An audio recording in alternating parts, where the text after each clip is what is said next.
Question numéro 1. Les propositions suivantes concernent le muscle quadriceps fémoral.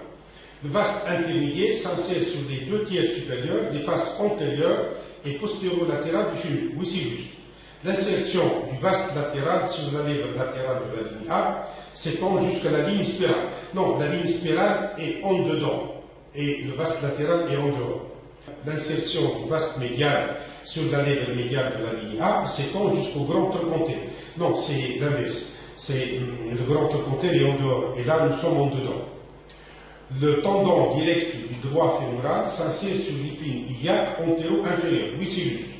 Le tendon réfléchi du droit fémoral s'insère dans le sillon supra-acétabulaire. Oui, c'est juste. Question numéro 6. Les propositions suivantes concernent le muscle grand adducteur. Le faisceau antérieur s'attache sur la face latérale de la branche ischio-pubienne. Oui, c'est juste. Le faisceau postérieur s'attache sur le bord inférieur de la tubérosité ischiatique. Oui, c'est juste. Le faisceau postérieur se termine sur le tubercule de l'adducteur du condyle médial du fémur. Oui, c'est juste. Les deux faisceaux délimitent avec la lèvre latérale de la ligne A l'hiatus tendineux de l'adducteur. Non, l'hiatus est en dedans. Donc il délimite avec la lèvre médiane, pas avec la lèvre latérale. Le faisceau antérieur est innervé par le nerf sciatique. Le faisceau postérieur est innervé par le nerf obturateur. Non, le faisceau antérieur est innervé par le nerf obturateur. Le faisceau postérieur est innervé par le nerf sciatique. Question numéro 16. Les propositions suivantes concernent l'artère fémorale. Elle longe dans la lacune vasculaire le versant latéral du nerf fémoral. Non, c'est faux. Elle passe dans la lacune vasculaire en dedans du nerf fémoral. Elle descend dans le triangle fémoral en dehors du nerf fémoral et en dedans de la veine fémorale. Non, le nerf fémoral est en dehors et la veine fémorale est en dedans. Et on les appelle vannes, veine, artère et nerf. De dedans, en dehors, bien sûr. Elle croise dans le canal des adducteurs la face antérieure de la veine fémorale. Oui, c'est juste. Elle traverse l'hiatus tendineux de l'adducteur en avant et en dedans de la veine fémorale. Oui, c'est juste. Donc, elle est en dedans et un peu en avant. Elle traverse l'hiatus tendineux de l'adducteur en avant et en dedans de la veine fémorale. En dedans, c'est évident. Et en avant de la veine fémorale, parce que la veine fémorale croise progressivement la face postérieure de la veine fémorale pour devenir en dedans à la partie haute. Et donc, l'artère est plus ou moins en avant de la veine fémorale. Le muscle sartorius est satellite de l'artère fémorale. Oui, c'est juste. Question numéro 23. Les artères suivantes participent à l'anastomose cruciforme de la cuisse. L'artère circonflexe médiale de la cuisse. Oui, c'est juste. L'artère circonflexe latérale de la cuisse. Non. L'artère glutéale supérieure. Non, c'est trop loin. L'artère glutéale supérieure se trouve à la partie haute de la région glutéale. L'artère glutéale inférieure.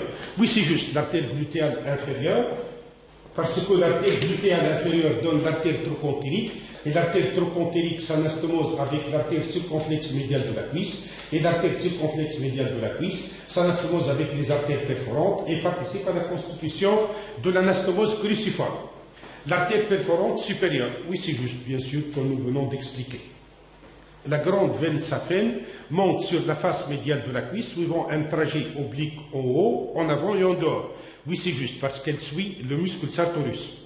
Dessine au niveau du triangle fémoral une crosse à concavité inféromédiale. Non, inférolatérale. Traverse le hiatus saphène, puis elle surcroise l'artère honteuse externe profonde. Oui, c'est juste. Se termine dans la veine fémorale à 1 cm au-dessous du ligament inguinal. Non, se termine dans la veine fémorale à 4 cm au-dessous du ligament inguinal.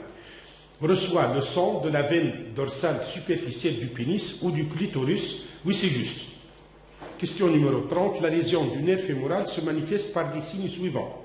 La perte de la flexion de la cuisse et de l'extension de la jambe. Oui, parce qu'il y a une paralysie du muscle quadriceps et du sartorius. L'abolition du réflexe patellaire, donc c'est la paralysie du muscle quadriceps fémoral. L'atrophie de la loge antérieure de la cuisse, c'est l'atrophie du muscle quadriceps fémoral. L'atrophie de la loge médiale de la cuisse, non, c'est faux, la loge médiale de la cuisse dépend du nerf obturateur. L'apparition d'un pseudo-stépage à la marche, oui, parce qu'il y a une abolition de l'extension de la jambe. Question numéro 1. Les propositions suivantes concernent le muscle semi-membraneux. Il s'insère sur la face postérieure de la tubérosité ischiatique. Oui, c'est juste. Il se trifurque en bas en donnant le tendon direct, le tendon réfléchi et le ligament poplité arqué. Non, il donne le ligament poplité oblique, pas arqué. Le tendon direct se termine sur la face postérieure du condyle médial du tibia. Oui, c'est juste. Il est fléchisseur de la cuisse et fléchisseur et rotateur médial de la jambe. Non, il est extenseur de la cuisse. Il est innervé par une branche collatérale du nerf sciatique. Oui, c'est juste. Question numéro 3. Le muscle semi-tendineux s'insère sur la face postérieure de la tubérosité sciatique. Oui, c'est juste. Descend verticalement en arrière du muscle semi-membraneux. Oui, c'est juste. Se termine sur la partie supérieure de la face médiale du tibia en avant du muscle sartorius. Non, en arrière du muscle sartorius. Et fléchisseur de la cuisse et fléchisseur et rotateur médial de la jambe. Non, il est extenseur de la cuisse. Il est innervé par une branche collatérale du nerf sciatique. Oui, c'est juste. Question numéro 5. Les propositions suivantes concernent le muscle biceps fémoral. Le chef-blanc s'insère sur la face postérieure de la tubérosité sciatique. Oui, c'est juste. Le chef-court s'insère sur la lèvre latérale de la ligne âpre en dehors du muscle vaste latéral. Non, en dedans du muscle vaste latéral. Il est là, le vaste latéral, donc en dedans du vaste latéral. Le tendon commun se termine sur la face latérale de la tête de la fibula. Oui, c'est juste. Le muscle biceps fémoral est fléchisseur de la cuisse sur le bassin. Non, il est extenseur de la cuisse. Le muscle biceps fémoral est innervé par le nerf sciatique. Oui, c'est juste.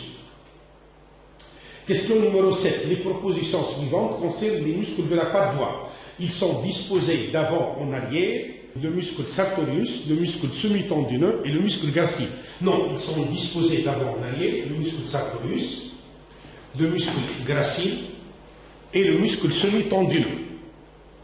Ils s'insèrent respectivement d'avant en arrière sur l'ilium, l'ischium et le pubis. Non, les structures osseuses de l'os coxal sont disposées. Le muscle sartorius s'insère sur l'épine iliaque antéro-supérieure, donc c'est la partie la plus antérieure. Le muscle gracile s'insère sur la branche ischio-pubienne, donc sur le pubis, il est à la partie intermédiaire. Et l'ischium, bien sûr, il est à la partie postérieure. Ils sont innervés respectivement d'avant en arrière par le nerf fémoral, le nerf sciatique et le nerf obturateur.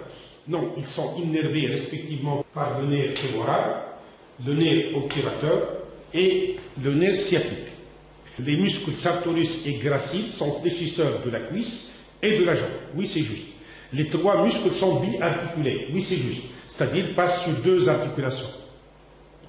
Question numéro 10. Le nerf sciatique repose en avant sur le muscle grand adducteur et le chef-court du muscle biceps fémoral. Oui, c'est juste. Longe le versant latéral de l'anastomose cruciforme. Non, longe le versant médial de l'anastomose cruciforme. Et recouvert en arrière par le chef-long du biceps fémoral. Oui, c'est juste. Innerve les muscles ischio-jambiers et le muscle grand adducteur. Non, le muscle grand adducteur est en partie innervé par le nerf obturateur et uniquement le faisceau postérieur qui est innervé par le nerf sciatique. Donc la proposition est fausse. Répond en dedans au muscle semi-membraneux et semi-tendineux. Oui, c'est juste.